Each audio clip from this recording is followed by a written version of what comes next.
మీరు మా కోసం దైవజనులు ఎంత కష్టపడుతున్నారో చెప్తాను.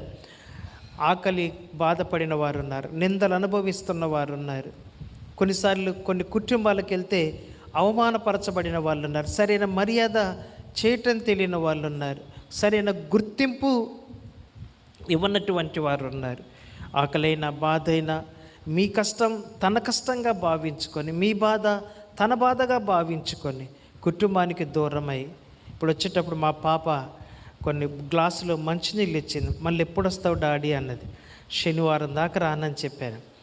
శనివారం దాకా ఎన్ని రోజులు అన్నది. అది చిన్న పాప కదా, వారం రోజులు అంటే కనీసం 7 రోజులు అన్నాను. 7 రోజులు రావా అన్నది. నాకు చాలా బాధ అనిపించింది. కానీ ఇంటికాడ చిన్న బిడ్డను కూడా విడిచిపెట్టుకొని రావటం, మళ్ళీ బైబిల్ క్లాసులో ఉండటం అంటే చిన్న పిల్లల మనసుని కూడా బాధ పెట్టి వస్తున్నాం. బిడ్డలు నేనంటే అలా ఒక చిన్న అనుభవం చెప్పాను. ఇలాంటి అనుభవం